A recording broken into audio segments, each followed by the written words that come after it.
Welcome to the Joyful Nourishment Podcast. This is a podcast about our relationship with food and eating, body image, eating disorder recovery, mental health, and more. I am your host, Lynn Thorstensen, a registered nutrition therapist and body image coach based in the west of Ireland. And I'm so glad that you're here. This week, I am here with body acceptance advocate Dr. Michelle Tubman, who is the founder of Wayza Health and host of the popular podcast Thrive Beyond Size. Her coaching programs are designed to liberate women from the dangerous diet culture dominating their lives ever since they were old enough to understand a world in which their weight determined their worth. I am very excited to share with you this conversation I had with Dr. Michelle, because not only is she a medical provider, she's somebody who's been on her own journey personally and somebody living in a bigger body herself, so has I think a different perspective as well than you can have if you're in a smaller body, particularly when it comes to the conversations around weight and health. So I hope you enjoy this one. Here we go. So Michelle, thank you for being here. I am really looking forward to our conversation today. Oh, me too. Very excited to be here. And it's good to see you, Lynn. Yeah, thank you. So you're a physician, and from my understanding is that, and personal experience as well, is that medical training is often very weight centric. And I know that this is from conversations that we've had outside of this recording, that you now practice from a weight inclusive way. And I would love to hear a little bit about what that journey has been like for you, both personally and professionally. Oh, sure. It's been a very twisty-turny journey for sure. And I think my own personal journey with my weight and being a female physician in a bigger body has really informed how I have grown to become a weight inclusive physician as well. And you're absolutely right. Our training is very weight centric, but you don't know it at the time, right? At the time, it just feels like you're being taught what you already know, that being overweight is unhealthy and the way to treat everything is to simply lose weight. And we don't learn anything about nutrition in medical school. We don't learn the downsides of the BMI. We're just told you calculate it, and if it's above this level, then you have problems and you better talk to your patient about losing weight. And that's also the message that I got being a woman growing up in this culture, that there was a size I was supposed to be. And if I wasn't that size, then I sure as heck better be trying to get that size. And I think that attitude was amplified when I went to medical school as well, because where's the credibility in being a fat doctor, right? And so there was lots of struggle for me. And then ironically, I actually developed binge eating disorder during my medical training, and no one knew. So where things started to switch for me is I hired a dietitian towards the end of my medical training to help me with my weight. And at the time, I thought my problem was I was doing these 36-hour-long shifts in the hospital. I was super tired. Eating was very chaotic. And so when I had the chance to eat, I was just eating all the things in sight and going home and crashing. So I thought if a dietitian could give me suggestions on healthy snacks that I could just keep in my pocket to keep me sustained over these, that everything would be fixed. And so she was brilliant. She gave me exactly what I asked for, and I followed it to the T, and she couldn't understand why I wasn't losing weight. And what I didn't tell her was that I was following what she told me to a T. And then 3 or 4 nights a week, I was coming home and having full on binges. And I was eating chocolate cake and cheese and bread and a whole bottle of Coke and crackers and like all of the things until I felt physically sick. But that was the only way at the time I could actually get myself to sleep without worrying about whatever was going to happen at the hospital the next day. She never asked me about my relationship with food. She never asked me about disordered eating behaviors. And I felt way too much shame to ever, disclose that information. And so after my experience with that dietitian, there was some cognitive dissonance or something in my brain, right? And it's something is not right. And this incessant effort for me to try to lose weight was interfering with everything. I wasn't going out with colleagues anymore because I was too afraid to order something in the restaurant in front of them. I would literally drive like 30 minutes away from home to grocery shop where I didn't think anyone I knew would ever see me. And ev- how I was relating to food was just all consuming. And so when I finally finished my medical training and started working, I had a little bit more space, I had a little bit more time, and I started working with a weight loss coach. And I was still very focused on weight loss at that time and starting to get very interested in treating patients for weight loss as well. But I'm an emergency physician by training, so that wasn't my primary Yeah. thing. But again, I was learning so much with this coach that I became interested in what we call obesity medicine. And I apologize to use the O word there, but and so I hired this coach, and for the first time, I was able to tell somebody about my binge eating. And this coach told me, you have got to stop the weight loss thing because that's what's contributing to your binge eating. I thought she was crazy, stopped working with her, and then these ideas kind of percolated for a long time. I went back to this coach and I said, okay, I'm gonna try it. I'm gonna try it your way. And I found a cure. I use that word for my binge eating. That's not an issue for me anymore. Um, it was a long struggle for me to let go of the desire for weight loss. But once I did, every part of my life got better. My relationship with food is better. My relationship with my body is better. And I started realizing this is not okay.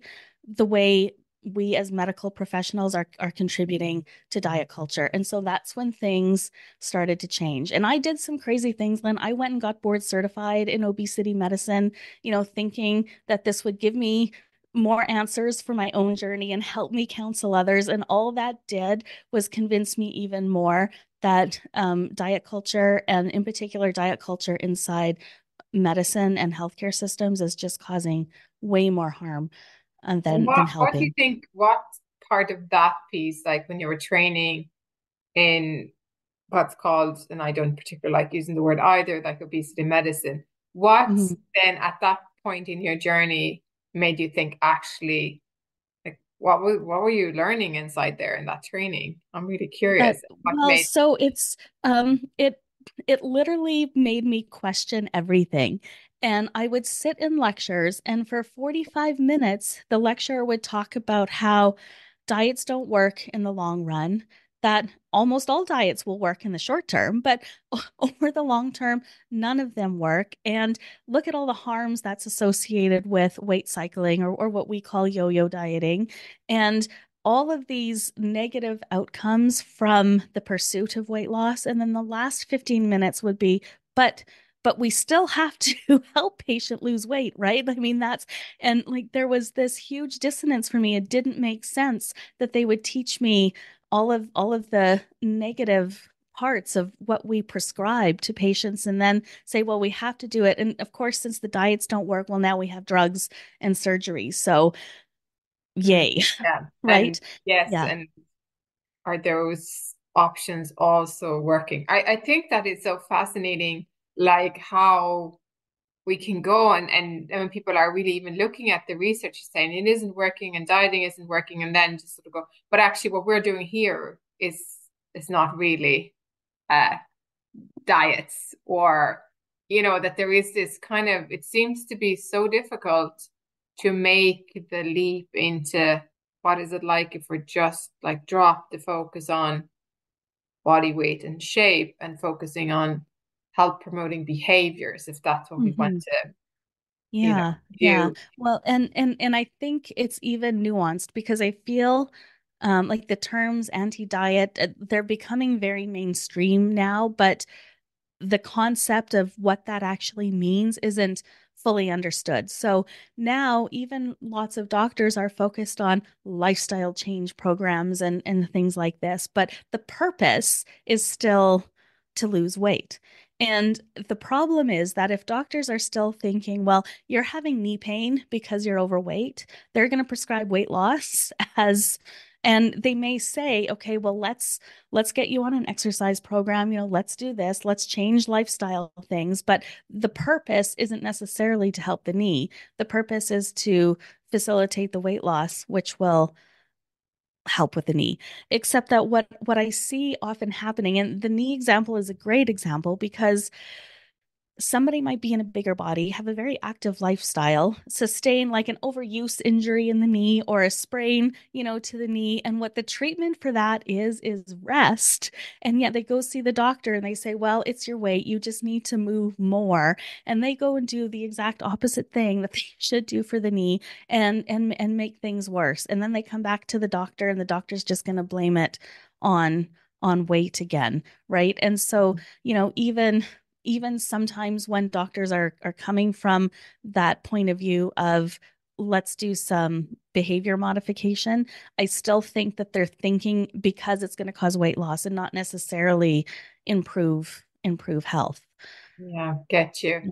So basically, what you're saying is that sometimes the right questions aren't asked in terms of what is this person, say, with the knee issue already doing? If the Hmm. question is coming and say, what is your current exercise levels? Yeah. How are you physically moving your body?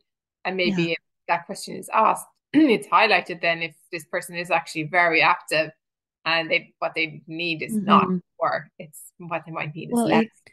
exactly. And there are many wonderful doctors out there who will take a good history and ask about activity and things like this. But there's also doctors who are going to make assumptions that if you're in a, and we have studies to show that doctors do make assumptions that if you're in a bigger body, you're not exercising, you're eating all the time, you're lazy, you're unmotivated, you have no discipline. It's awful. This is just the implicit bias that many people have towards people in bigger bodies. And doctors and other healthcare workers are not exempt from that, and it's unfortunate, but I see it all of the time. And also the other way, they'll assume that you don't have disordered eating behaviors unless you're in like a super thin, too thin, sort of body habitus, right? So there's lots of assumptions that are made, but I rarely see doctors asking about physical activity or relationship with food. Yeah. Rarely. Yeah. Yeah, and I think you said something earlier as well around the shame of when we're Mhm. stuck in those eating behaviors, particularly around, I think, binge eating. Like it's so internalized and the shame is so huge, Yeah. that it doesn't even necessarily come up. Like you're not going to bring it up the first thing you do if you go to your Mhm. doctor, unless you're at some rock bottom place. And or I feel like it's almost like until you read something and kind of go, wait a second, maybe that's what's going on for me. Maybe it's just maybe it's not that I don't have willpower or that I can't stick to the diet. Maybe there's something else actually going on. Or until Mhm. somebody asks a question and say, what would it be like if you stopped restricting? What would it be like if Mhm. you didn't diet anymore? Mhm. Agreed. Agreed. And not easy to have some of these conversations in a fast 10-minute appointment with your provider either, right? No, I think I often think about that actually, like for you guys, and that the system is challenging in and of itself. Like I have the luxury, or therapist has the luxury of speaking with somebody for an hour, and you can ask lots of questions, Mhm. you can ask more clarifying questions, and it's like, Mhm. I wouldn't be physically or mentally able to see 25, 30 individuals in a Sure. day, And 15 and minutes.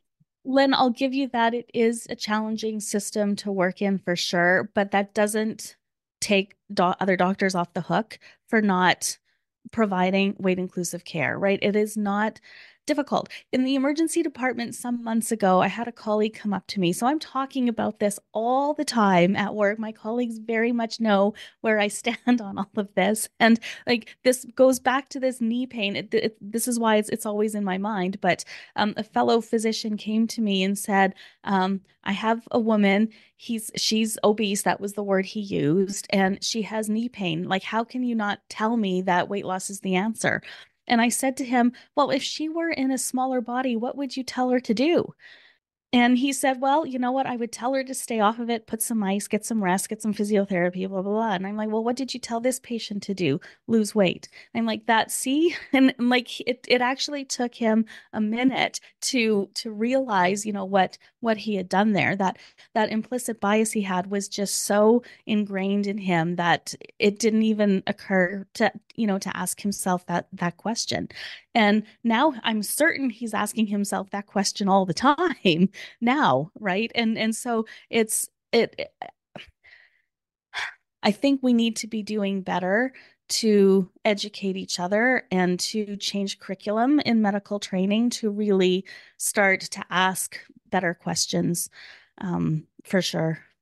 Yeah, I think that's a fair Yeah. point. And I think your illustration of implicit weight bias is like right on point because, well, why would it be different? And it becomes this veil that people are kind of, well, this is everything would be easier. And sure, it might be part of it, but since we don't have any way of making bigger bodies smaller and stay that way long term, we really have to be a little bit more imaginative, I think, a bit more creative, and maybe also looking Hmm. at what are other things that actually work for people in smaller bodies that would be the standard Right. recommendation. Well, and I think there's also assumptions of what bigger bodies can and can't do, right? Like I hear colleagues and also patients all the time saying, well, I'm too fat to exercise, or, I can't ask them to move. They're too big. They'll never be able to do it. And none of that is true, right? They might not be able to go out tomorrow and run a marathon or, bench press 250 pounds or whatever, but there are movements that people can do. And what if we actually just encourage them to start moving in whatever way feels good and comfortable for them and start there, Yeah. right? But there's all of these assumptions really get in the way of us providing good inclusive care for people of all body sizes. Yeah, I think you said that like the inclusiveness in care and care and I remember I think it was a quote from Brené Brown years ago from one of her talks. Oh, she said like shame never motivated anybody. It doesn't work Hmm. that way. And I think that is something we really also need to uproot both from the stuff we've internalized and also from within healthcare practices or, healthcare practitioner training, whether it's medical or in Yeah. nutrition or behavioral coaching, any of those. It's like shaming people into change just doesn't work. Just makes it worse. Oh, it absolutely makes it worse. And we have so many studies to actually show it. There was I'm in Canada, but I remember a public health campaign in the US years and years ago where they were trying to shame parents into feeding their kids better so their kids wouldn't get fat like dad was, right? And they had posters of, bigger children all over and with these horrible messages on top. And it was just they studied this and proved that it not only did it not help families make different choices, it actually made it worse. Right? And I mean, of course, you can't shame anybody into change, for No, and sure. I wonder what happened to those, like, what would it be like for those children seeing bodies like that with horrible messages that look just like you do, or like, Yeah, yeah, and if people had studied the families that were involved and how many people, I would be curious about what was their accessibility to good quality, affordable foods. That would be one, but also like what was the relationship with food and body for those kids and for those families that were receiving that message over and over. Well, exactly. Right. Exactly. And you also bring up such an important point about access to food, as well, in all the ways that that means financially or just even what's locally available where you live. And it just illustrates the tremendous complexity that our relationship with food and our bodies encompass. Right. And this is one of the ways I think the medical field contributes to diet culture and causing harm is just making so many assumptions that families have access to better quality foods when they don't, or families have access to recreational facilities or other things, and not everybody does. And this making assumptions about all of it, I think, just causes so much harm. Yeah, and I agree. And I think even in my own nutrition training, like when I think back now, because again, what you said is like you don't know what you don't know. And it's, and you feel like, we're learning great stuff and certain things have, nutrition has a great value and it can have a big impact on health. But it's like just assuming that people have skills, time, money, and just like the accessibility of it, like Yeah. nobody was Yeah. pointing that out, and Yeah. it's because I was always trained to be working primarily in private practice. You just assume then that people have maybe a higher level of income because they're paying, but that's not necessarily true either. And I think No. we have learned as well the last number of years definitely relaxed a bit on how I would have been practicing 10 years ago, where there was neurodivergence and different preferences and again abilities and energy levels and really accommodating for those challenges as well. It's like, no, it doesn't all have to be cooked from scratch. There No, is it good doesn't. choices we can make that are, less taxing. Right. And I think the assumptions also go the other way. I cannot tell you how many times in my coaching practice I've had clients come to me and say, Michelle, my doctor told me if I just stop eating cakes and pastries, I'll be fine. And then she'll say, but I haven't had cakes or pastries in 13 years, right? So there, there's all of these harmful assumptions that are made. And I think one tool that is very helpful for providers and even just anybody else is the Harvard implicit bias quizzes. I don't know if you've ever seen this, but they have one around weight. And when I first started doing this work, I did this and found that I have implicit bias against fat women, which is tremendously ironic because that's what I am, right? So, I mean, what does that say about how I view myself, first of all? But then also, I mean, even I'm still working on this, implicit bias that I've picked up simply by living in diet culture and training in diet culture for my medical careers as well. But it's a really eye-opening tool to show you just, how much we internalize some of this stuff. Yeah, we'll definitely try to link to that in the show notes because I think that's valuable. Because again, it's like I haven't done the test, but I mean, like if I'm really honest with myself and I look back and maybe how some of my thinking has changed over the last whatever decade, I'm like, it's not so proud maybe of implicit biases that I held of other people in the past and even internalized stuff. And Yeah, it's an ongoing practice, I think, I because know. like you said, we're in the culture and the messages, Yes. like you're in your, when you move towards weight inclusive care, it's like then you start weeding out your social media and the kind of books you read, and you go more towards and there's more, I find there's much more people like writing and talking about it and having podcasts now than there was like even 5 years ago. There's much Agreed. more, it's becoming a bit more mainstream. But even at that, you forget then that it's still actually pretty small and still very radical. And there is lots of pushback for all sorts of reasons against this kind of Mhm. message as well, that it Well, seems and hard to change it.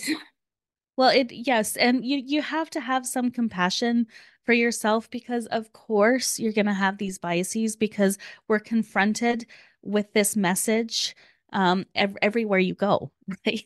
TV, movies, social media, music, all of it. It's magazines, the clothes that are available to us in regular shops, like everywhere we go, we're getting this message. So of course, it's going to be there. And yeah, we have to be fairly intentional to make the effort to look at things a different way. And people often ask me, because I have a podcast too, and when I first started it a couple years ago, it was weight loss focused. And then last year I switched, I switched over to talk about more health at every size and a more self-care approach to health overall. And lots of people ask me, why do I still have the weight loss stuff up?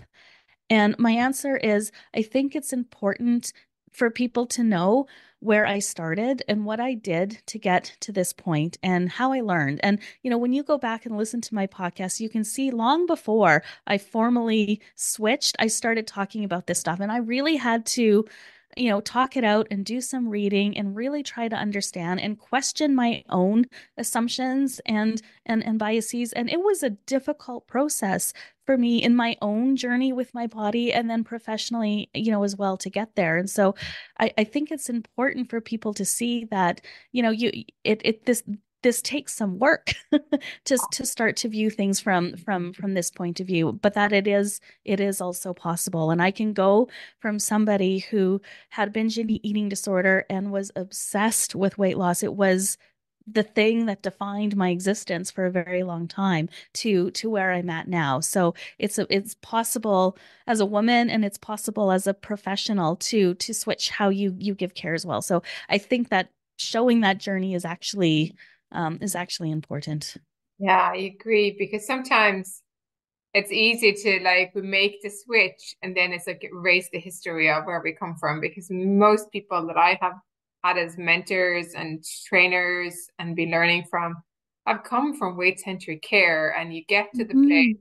through your own personal journey, which is what it was like for me, but also kind of when you're working with people and it's like something feels wrong. It's like it's not Yes. working or it just doesn't it's like how, like, I remember, well, I got probably 15 years ago when I was working we're doing a healthy weight loss program, healthy inverted commas, but like Yeah. we were, Yeah. talking about nutrition and whole foods and, good relationship with food, but we were also weighing people every week in this program. And I didn't understand as like when you put people on a scale every week, well, it becomes a diet by default because now weight Hmm. is a primary focus.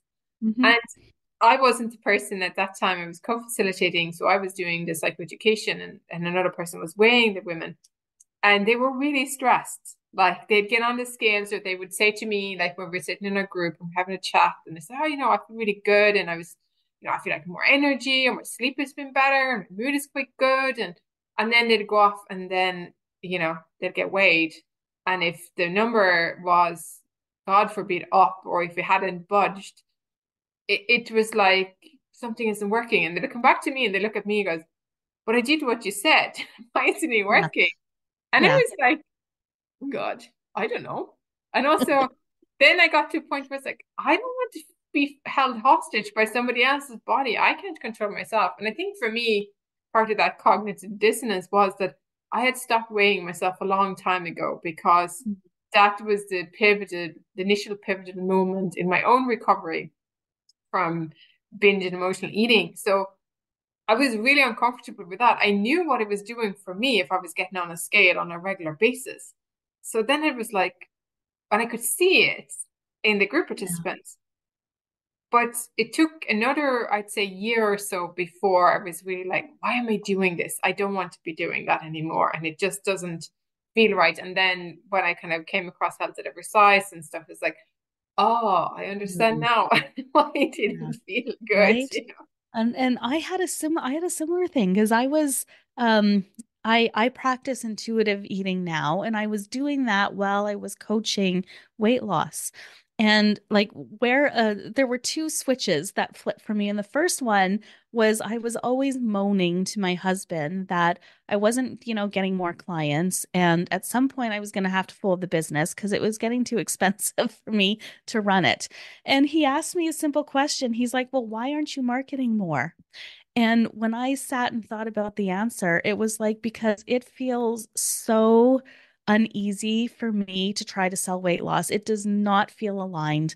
And I had a hard time understanding why it felt so uncomfortable to peddle weight loss. And it took a while for me to understand where that cognitive dissonance was coming for me. And then the second switch was just before I started the Eating Freely program with you and Emma. And there were some videos to watch before the training started. And one of them was of you talking about the importance of setting aside weight loss when we're doing the work of healing emotional and binge eating. And it was something about the way you said it, Lynn, that was it. Like the very next day is when I switched my podcast to the new title and the new theme. And I wrote to all my clients and said, I'm not doing weight loss anymore. And here is why. And here's what I'm doing instead. And, lo and behold, all the clients chose to come along with me, saying, "Well, of course, Michelle, this is what you've been saying for months now." But it took some time for me to really understand and then to commit to being weight neutral or weight inclusive. And I think, and it mirrors, and thank you for sharing that. I, of course, no idea what I said, but I'm glad it resonated. But I think it can be like that for our own personal journey too, right? It's like it's hard to let go of weight loss, particularly if your body isn't in a place where you want it to be, which is, again, of course, it's typically never really in a place we want it to be, regardless of where it is. But I would say even more so if you live in a bigger body, because Hmm. there is the societal weight stigma and weight oppression like layered on, which those of us who live in smaller bodies with thin privilege just don't have. We don't, most of it Hmm. then is internalized. But that there is this kind of something, yeah, I don't want to be doing, I can't do any more diets, but I don't want to be where I'm at. And how am I going to? And I think it Yeah. can be, this is why for me, it's going to be helpful to say to people, it's like, what would it be like if we just put weight loss on the back burner, depending on where Hmm. people are at? Even though in my mind, of course, it's going to stay there forever, or Yeah. just hopefully never, Yeah. like it gets to a place where actually you realize I don't want to pursue that anymore. Yeah. Because I'm not a person that can go, okay, we'll do all this healing with a relationship with food and our body. And now we'll go back focus on weight loss. I just can't really see how that works. But some No. people can work in Yeah. that way, but I've made a decision that's not for me.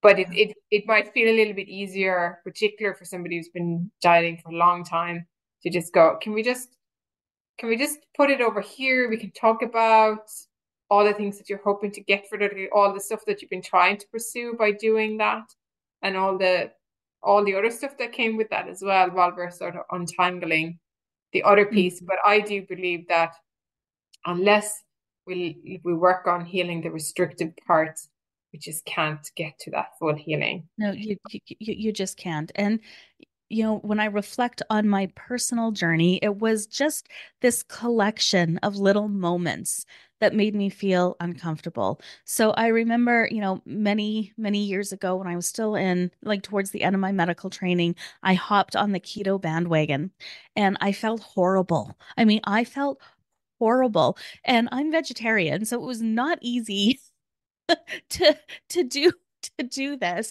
I didn't enjoy anything that I was eating. My hair was falling out. I stopped getting periods.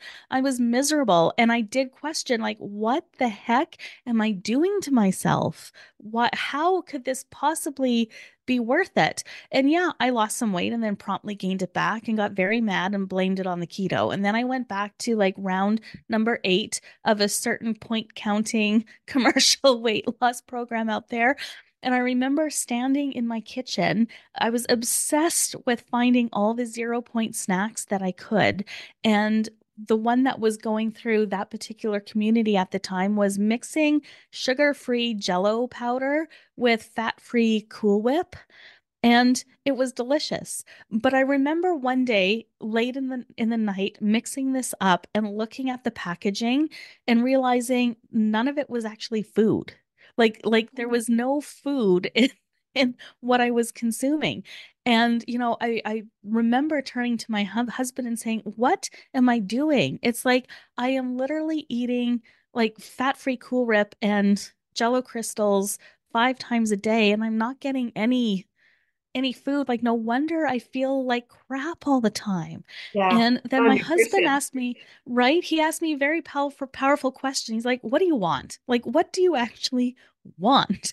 And we had this big hiking trip planned for the following summer. And this is why I was trying so hard to lose weight, because I thought if I got skinnier, the hiking would be easier. And I told him, what I really want is to enjoy this hiking trip with you, and I want to be able to hike for as long as I can in my life.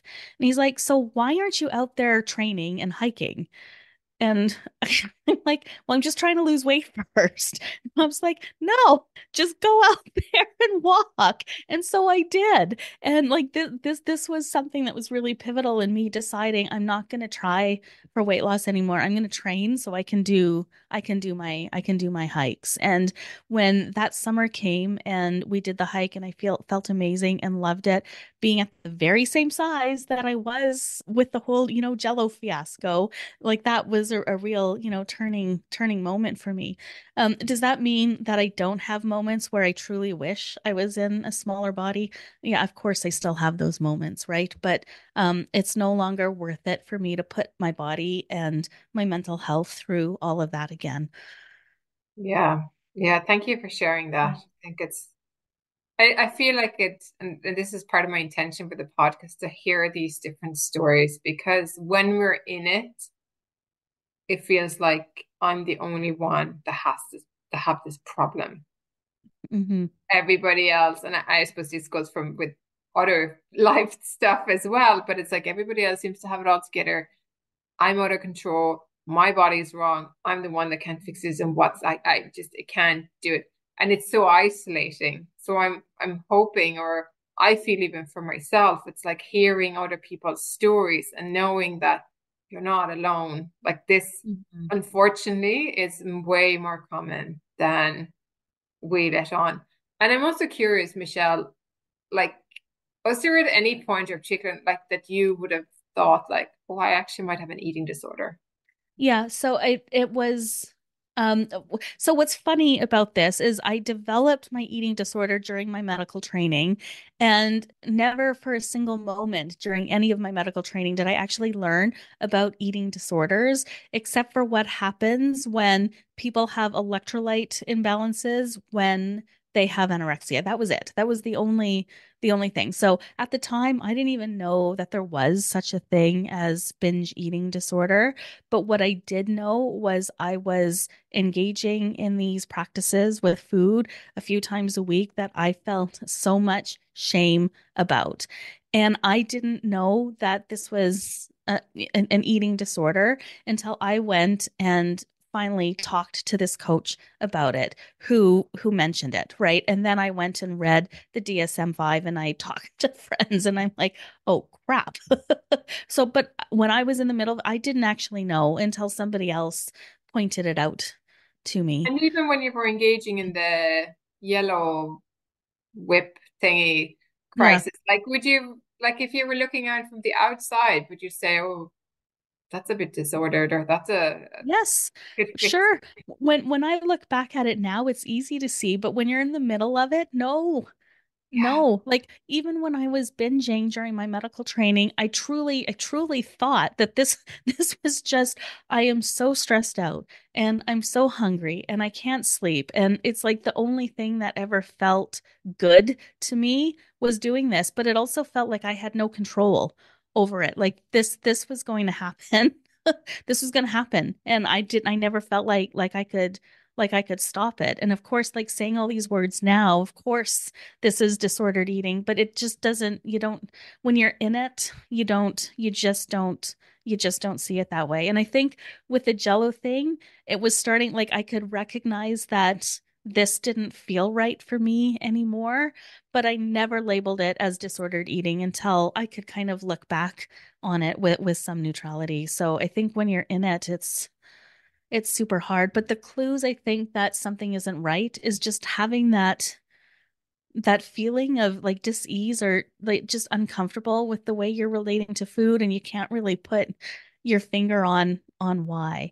And I think a clue for me is I just always blamed it on my weight. Right? It's Yeah. like the problem isn't the jello. The problem is like I'm too fat.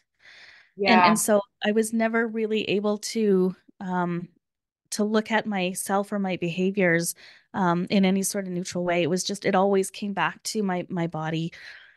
And I think that's why you're describing is also like why, well, we kind of miss it for ourselves, and maybe that makes it much harder to reach out for help. Like you were very Mhm. lucky that you ended up with an actual weight loss coach who said, you're gonna have to stop dieting because this, this isn't working for you and Mhm. it's creating a lot of harm or a Mhm. lot of suffering. But going back to then the implicit bias in the medical profession, like particular if you're in a bigger body or in a fat body, it's like that just makes it much harder. And I think it's important to recognize that for anybody who kind of maybe recognize themselves in your story, that it's hard then to sort of say, actually, I think something is wrong, and then you might end up with another weight loss recommendation.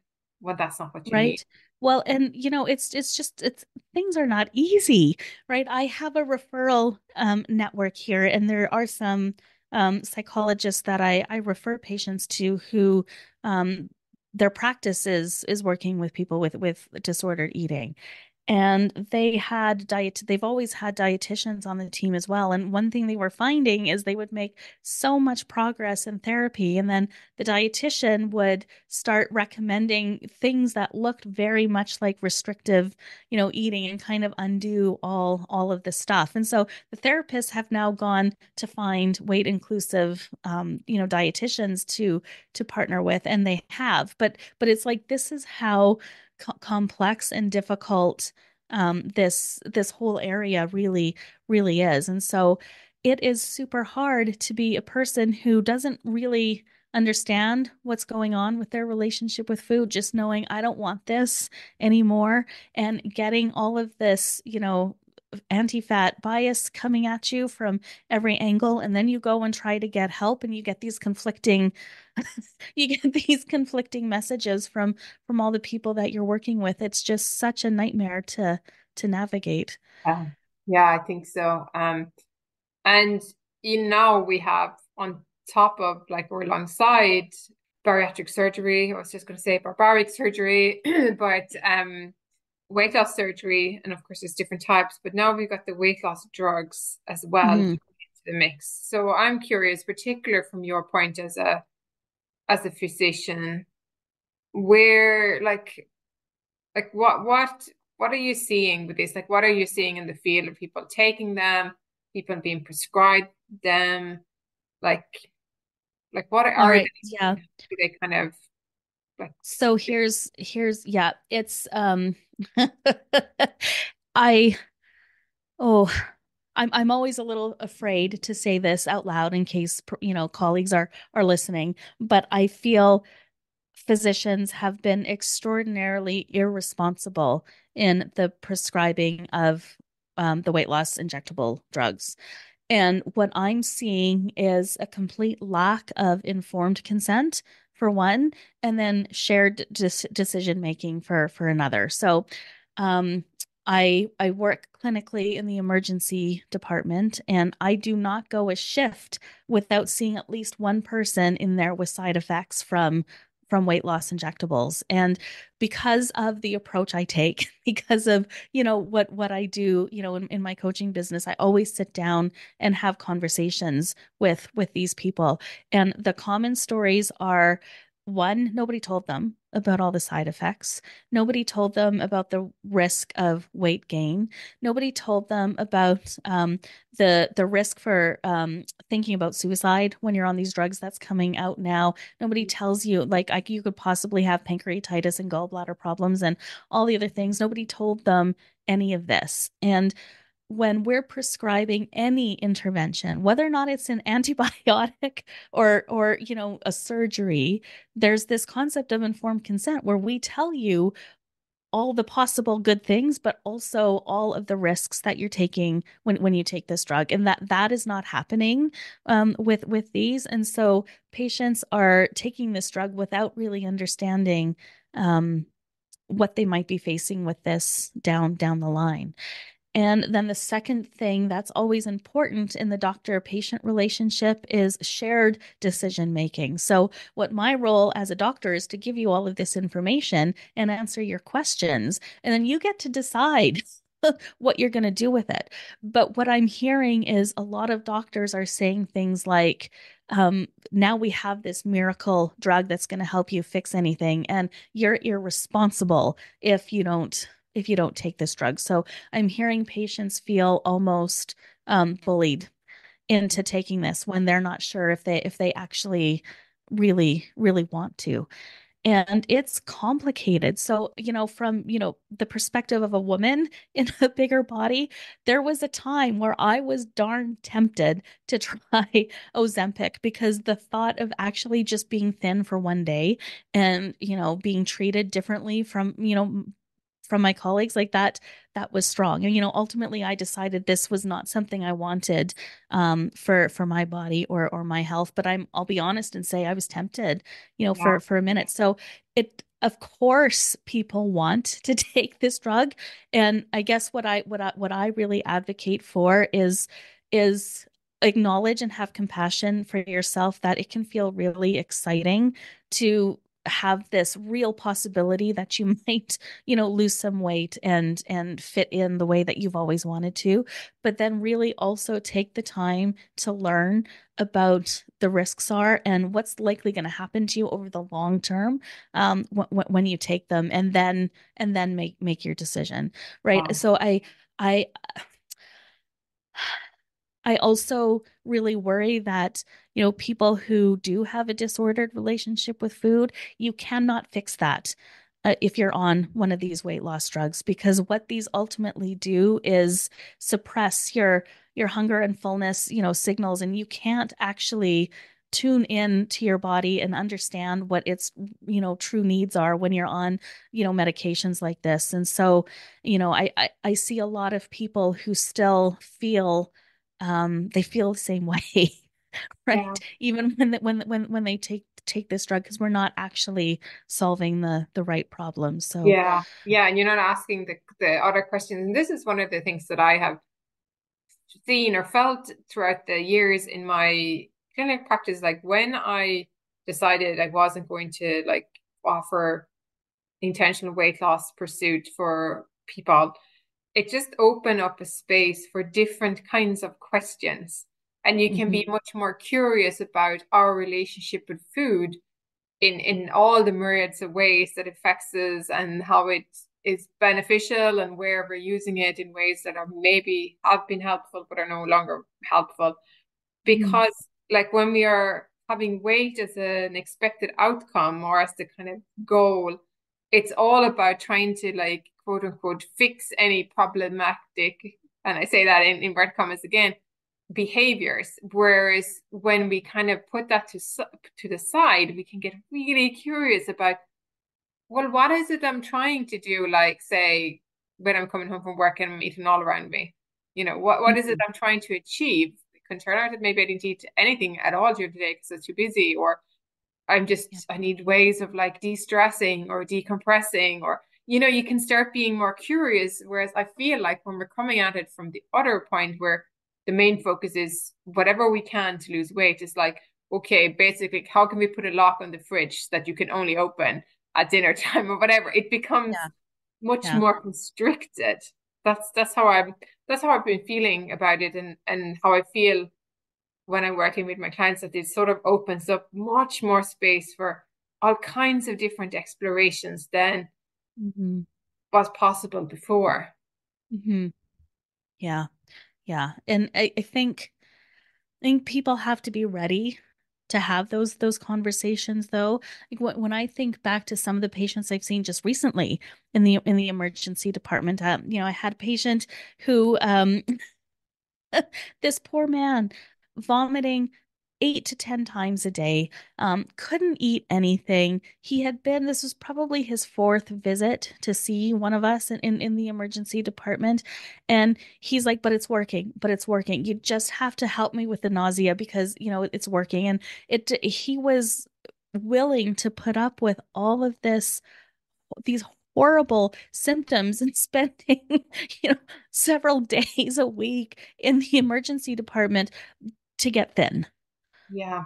right? And like so I think having a conversation like this with him was just never going to fly, right? And so I think people need to be ready to have these conversations. And I hope by, people like you and I having podcasts like this and sharing our experiences and talking this through, we can, hopefully get people to just reach in to themselves, right? And find that little piece of them that just doesn't feel right with what they're doing in terms of intentional weight loss.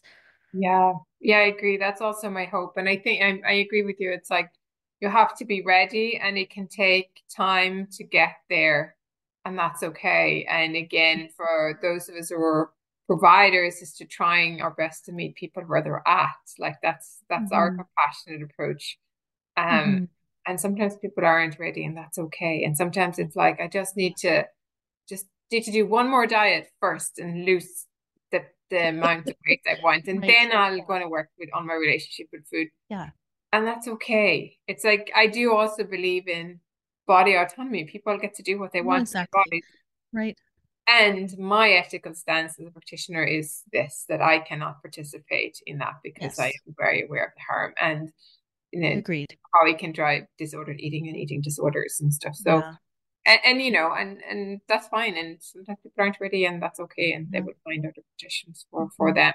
And again, I think having these conversations and like reading the different books and the larger discourse that is out there now, it's just continuously planting seed for like change. So Yeah. Michelle, before we come to a close, I have one question in my head, and we talked about weight inclusive care. So from your perspective, the role you are in, what even if it's what do you do, but also like what would you love for kind of weight inclusive care or like a care healthcare that didn't really care about weight Hmm. particularly that much?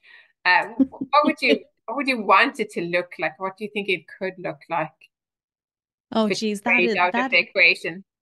that is a big question. And it's what I would love to see is weight just not be part of the equation. Right. So there's actually no need for us to weigh people except for very specific instances where we need, a weight to dose a drug. Right. So we don't need to be weighing people. We also do not need to be making assumptions like what we've talked about, previously. So what I would love to see is somebody walks in to see their practitioner and they say, "This is what I'd like to talk about today." And the doctor says, "And what outcome would you like from the visit today?" And that's where you start, right? So if the person wants to talk about how I can make my knee feel better, then we'll talk about, what you can actually do right now to make your knee feel better without weight ever, entering the conversation. And weight loss is never, ever, ever prescribed unless there's maybe some medical reasons here or there where whatever. But the vast majority of times, weight is just not even part of the equation. And all clinics have gowns of every size and they're equally available and not color coded or discriminatory in any way. And there are posters of people in all body shapes and sizes doing all sorts of things on the walls, rather than just, thin people running, or, fat people sitting on the couch eating chips. Right. And, I think also airplane seats are bigger, and seats in theaters accommodate average body sizes. And women of every size could go into any clothing store and find something that fits her without having to go to the plus size corner of shame at the back, right? And I think all of this is really sort of interconnected, but we're so far away from that being the case. And so I think, on one hand, medical training needs to change. And, people like me and colleagues who understand need to be calling this out more, and speaking about it more. But then I think also we need to teach patients how to advocate for themselves when they go to the doctor, and understand it's okay to say, I don't want you to weigh me. If you need to for medicine, okay, but you don't have to tell me what that number on the scale is. And otherwise, I don't want to be weighed, and I don't want to talk about my weight. And be very clear about what you want. And most doctors will listen to that, and if they won't, then it's time for you to go find another healthcare provider who will give you the kind of care that you deserve. And if a doctor ever tries to tell you weight loss is the answer for anything, ask, what would you tell me to do for this problem if I were thinner? Hmm. Yeah. It's not easy. It's not easy to say these things to the doctor, but I think we need to start teaching patients how to advocate for themselves, because I think that's ultimately what's going to change how doctors are trained, at the end of the day. And not And you just doctors, but all healthcare professionals. absolutely. And I think what you're asking for, what you're describing, doesn't feel like unreasonable, not in my ears anyway. It doesn't, we're asking for more accommodation and more diversity and genuine care, without Yeah, weight bias. And I agree, yeah, it shouldn't, I find it hard to think about, like, if somebody comes in and they say, well, I've got a wound on my knee, or my digestive system is doing this and this, like that. Why would you even bring weight into it? It's not relevant. Like, if I go in and I it's broke not my arm relevant. or Yeah, sprained my ankle or whatever, it's like, it shouldn't be relevant.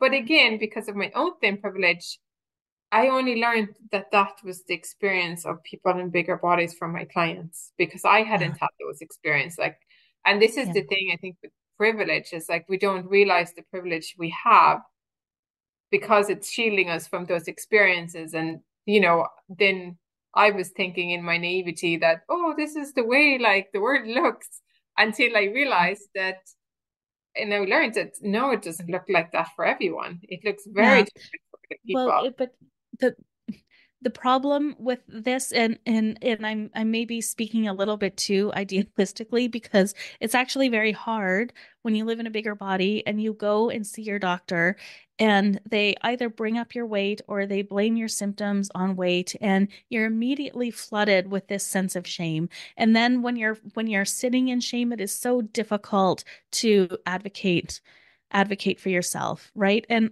for God's sakes, I'm a doctor and I struggle when I go to see my family physician, as he's very angry at me right now because I'm not taking Ozempic, and he just doesn't get it. And even sometimes I don't feel like I can speak up. Right. And I know better, but as soon as you start feeling all that shame, it just really becomes hard. And so, one thing I like to tell people to do is write a letter, like type it out, write a letter, send it to your doctor's office before you have the appointment, and and kind of address it that way, Yeah. because it That's can a it great can be point. hard to speak up. Yeah. Yeah, and I think, and in order to even realize that it isn't a you problem, you have to done a certain amount of groundwork for yourself first. Mhm. But even I think with that, and what you're saying is, like, even with that groundwork doesn't mean that you're immune to finding yourself in a shame spiral when people are coming at with that, because Yeah. again, it's just a reinforced message and they internalized Mm-hmm. fat Yeah. bias then. So yeah, I like that. And so thanks for bringing Right. that as well, because I think that is it's really helpful for people Mm-hmm. to be a bit sort of preemptive of that, and knowing that okay, if I can't advocate for myself vocally at the time, I have it written down, and to Yeah. to Yeah. start doing that. And I think it all of that is like chipping away at the system. Like all of Mhm. that is chipping away at, and maybe the people who just don't know because of their own privilege, that don't realize, oh, but I was having my eyes checked there a couple of weeks ago, and I was having this conversation with a woman. She asked me what I did, and I said, oh, I work with people around the relationship with food and eating. And I don't know how the conversation ended up on like weight stigma and stuff. And she's, she was saying like there was problems with the machine I was using. Sometimes like people don't fit. And she was like, yeah, and what would that feel like for that person? Of being very aware that they can't really use the machine as intended because they don't fit. Mhm. So like all of those things, but it's like even planting seeds, like for ourselves, for our own relationship with food, but for the people around us as well, whether they're spouses or providing healthcare Mhm. practitioners and stuff. And I suppose, like you said, weeding out the ones that aren't really kind of hitting the mark then, and sort of Yeah. to get Right. And to get Lynn, to have things are changing. So in whatever country you live in, a lot of countries have lists of providers who do promote health at every size and provide weight inclusive care. And so you can just do a Google search for those lists in your countries and actually seek out providers who think like you and I do, Lynn. And I think over the years those lists are gonna start to grow bigger and bigger. Yeah, I'd be hoping that there'd be more people, less younger doctors and stuff are graduating out of the system too. But in Ireland, I think, I don't know if there's any list like that, but I do know that people just need to be aware that if they don't like their GP, they do have the right to go to another one. They don't Exactly. have Yep. to kind of stick with it just because Yep. we can't change. Because I think sometimes we don't think, oh, I've been with this person for X years, and you know, we don't have to be, we're the paying customers in the end of the day. So we do get to take our money Mhm. elsewhere. You do.